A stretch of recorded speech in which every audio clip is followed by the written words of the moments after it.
This computer.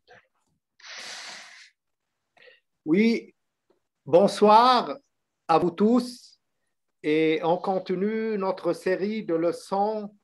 Aujourd'hui, c'est la leçon numéro 17 et ce sera un troisième débat sur ce livre, Ouvrir nos canaux d'énergie par la méditation, écrit par monsieur le professeur Jacques Ville. Et comme d'habitude, maintenant, vous connaissez la structure de ces cours. On commence par une méditation guidée à peu près d'une demi-heure. Ensuite, on passe au débat. Je pose les questions au professeur Jacqueline et il répond. Et à la fin aussi, on donne du temps pour ceux qui désirent poser leurs propres questions. Il y aura aussi un moment pour les poser. Voilà. Donc, le commencement, c'est pour un petit peu calmer l'esprit, une méditation guidée qui est bien sûr dans le contexte du thème de cette leçon, qui est la leçon numéro 17. Voilà, je vous donne la parole et on vous écoute.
Donc, il y a deux approches pour le souffle, on pourrait dire.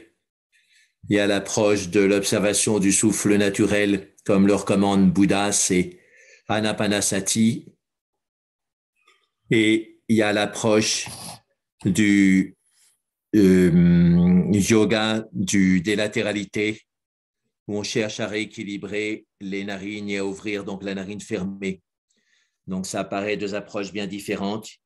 Mais quand on réfléchit et qu'on expérimente, on s'aperçoit que quand on est complètement relaxé grâce au souffle naturel, spontanément, la narine fermée s'ouvre. Donc, quand on fait l'ouverture des narines, c'est vrai qu'en bref, on dit ouvrir la narine fermée, mais si on devait donner la formule complète, ce serait se relaxer suffisamment pour que la narine fermée s'ouvre. Donc, passer quelques minutes à bien sentir cette convergence des deux approches, c'est important. Ça permet de rapprocher deux méthodes qui superficiellement pourraient sembler différentes.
Donc, vous sentez, pour équilibrer l'énergie, vous sentez les dents, vous collez les dents du côté de la narine ouverte, vous les décollez du côté de la narine fermée, ça aide à rééquilibrer l'énergie dans le corps.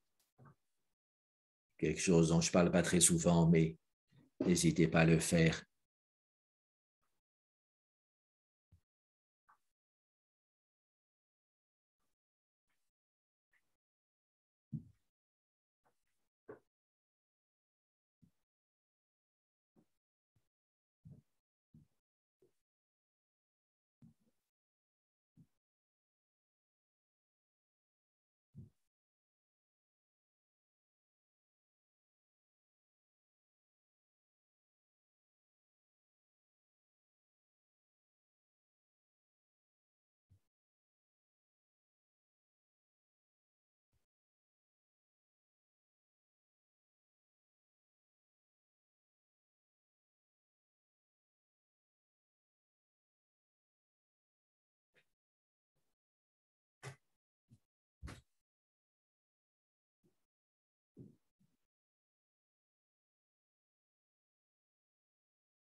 Si on est proche du changement des 2 heures, ce simple mouvement des dents peut permettre d'ouvrir et fermer facilement une narine ou l'autre en quelques dizaines de secondes.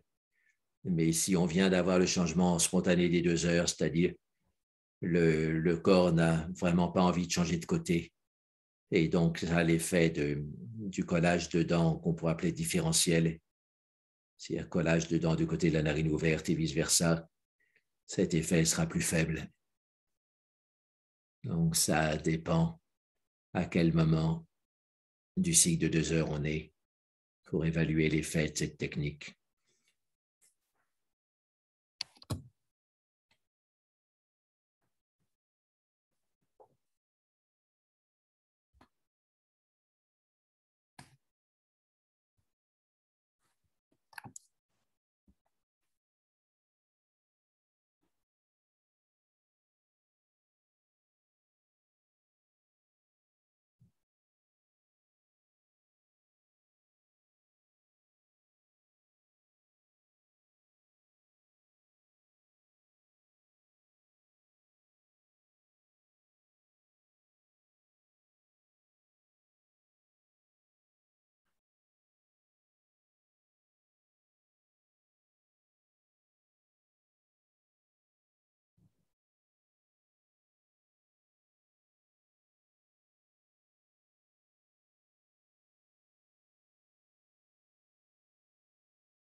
Maintenant, on va reprendre une méditation qui est à la fois ancienne et fondamentale. C'est la méditation de l'axe bleu. On l'a déjà faite, mais quand on parle des canaux d'énergie, c'est une des méditations centrales. Donc, écoutez bien tous les détails. Comme ça, on fera quelque chose de vraiment traditionnel, même s'il y a beaucoup d'autres méditations qui tournent autour de cette même idée d'ouvrir l'axe central. Donc là, la particularité, c'est qu'on ouvre l'axe central sur l'expiration. Donc, on part des deux côtés du sommet de la tête, peut-être 3-4 cm. Là, il y a la source de cascade blanche qui descend. Ça correspond au fond à Ida à gauche et Pingala à droite. Et on fait ça quand on inspire. On sent ces cascades blanches qui descendent. On sent que chaque gouttelette de la cascade blanche a marqué un home dessus. Le blanc et le home, c'est ce qui correspond au niveau du corps physique. Quand on est en arrêt poumon plein, abdomen plein, on sent un A rouge majuscule de lumière comme une pointe dirigée vers le haut. Et sur l'expiration, on fait remonter comme un jet d'eau bleue dans l'axe central. Et sur chaque gouttelette du jet d'eau bleue dans l'axe central, il y a le Hung, H-E-U-N-G, qui est inscrit. C'est le mantra de l'expansion de conscience. Et on reprend. 2 cascades blanches avec le home sur inspiration, le A rouge quand on a l'abdomen plein et l'axe bleu sur l'expiration, l'axe central bleu avec le Hung sur chaque gouttelette.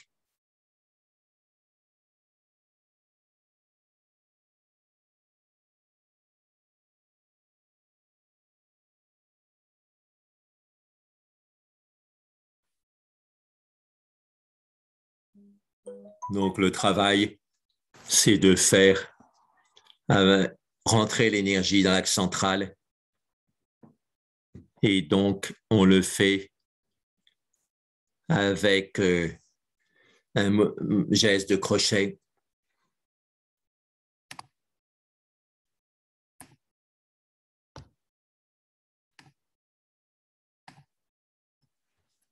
Donc, ce geste de crochet, c'est mettre les 2 phalanges intermédiaires des index et des majeurs l'une contre l'autre avec les paumes de main vers le haut. Les autres doigts sont naturellement détachés, donc il n'y a que ces 4 phalanges qui se touchent. 2 phalanges intermédiaires des index et des médius, enfin des majeurs.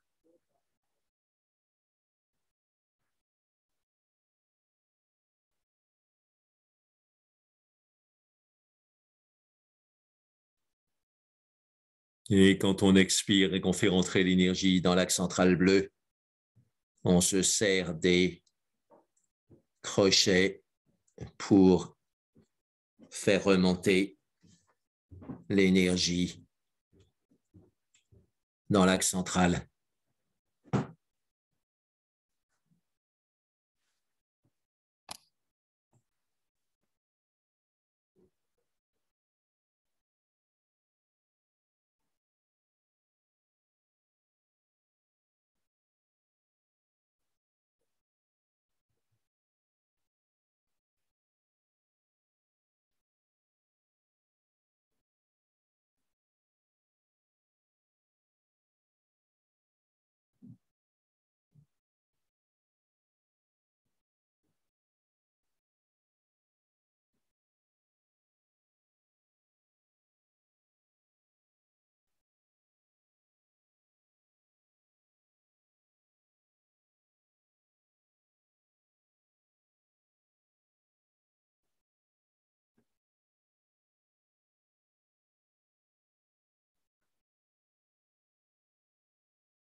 Dans ces exercices qui sont fixés au niveau trajet,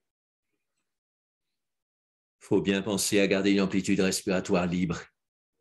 Sinon, si on fixe tout, ça devient une contrainte. Mais là, avec une amplitude respiratoire libre, on se rééquilibre. Au début de chaque cycle, on sent si on a besoin de respirer profondément ou lentement. Du coup, le trajet va être fait un peu plus vite ou un peu plus lentement.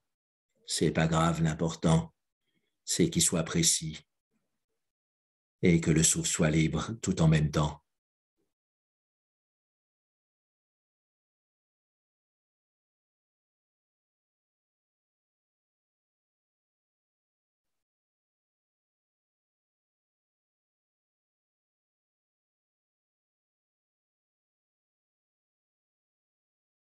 J'explique souvent que l'intérêt de remonter l'axe central sur l'expiration, c'est que d'habitude, l'expiration a un effet parasympathique, c'est-à-dire relaxant. Mais là, comme on remonte, on a plutôt tendance à se redresser sur l'expiration. Et c'est cette opposition qui fait qu'on a une co-stimulation du système sympathique. Sympathique, c'est redresser, c'est faire attention. Et du système parasympathique qui est se voûter, se relâcher, lâcher prise. Donc, c'est cette co-stimulation ici qui aide à la rentrée en méditation profonde, en même temps que la rentrée des courants gauche et droite dans l'axe central.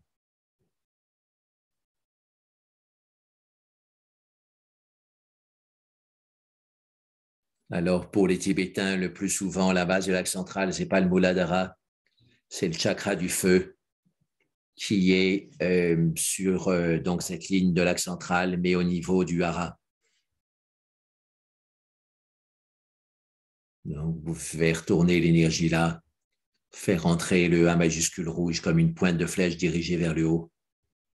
Et avec cette pointe de flèche, vous faites sauter les compartimentations du bambou qui correspond à l'axe central.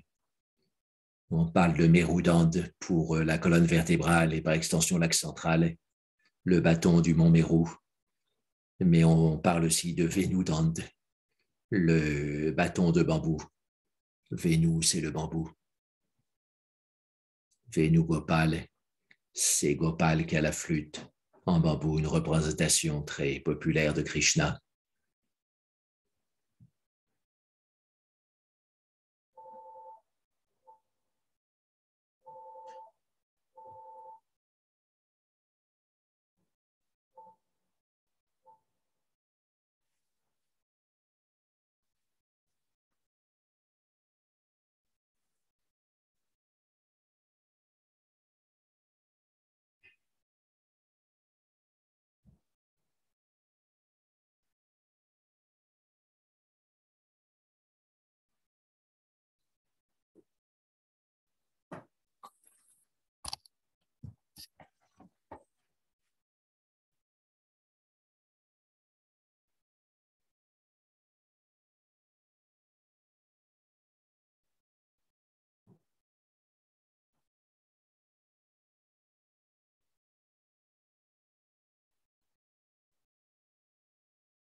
Une première étape, c'est de réussir à faire le trajet exactement. Une seconde étape, c'est de le faire avec un souffle naturel. Donc, de temps en temps rapide, de temps en temps lent. Donc, on travaille sur cette seconde étape maintenant.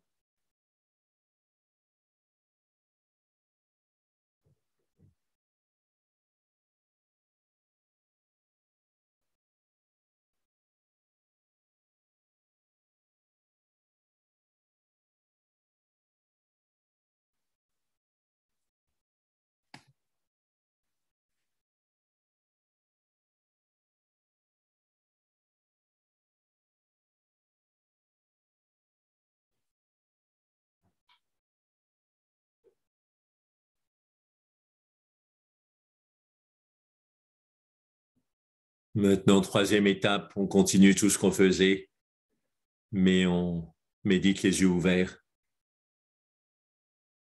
Donc, on visualise peut-être un peu moins, mais on sent plus ces trajets. Et puis, les mantras, bien sûr, on peut les réciter les yeux ouverts comme les yeux fermés, ce n'est pas un problème.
Maintenant, troisième confirmation de cette méditation.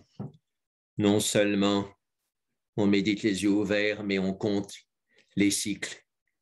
Par exemple, on peut aller jusqu'à 11 et on terminera comme ça, donc 11 cycles, pleinement conscient, si possible sans aucune distraction et sans contraction non plus, sans crispation non plus. Qui est un cycle naturellement et pleinement conscient. 11 cycles, oui, naturellement et pleinement conscient.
Voilà, on peut passer aux questions de Louis.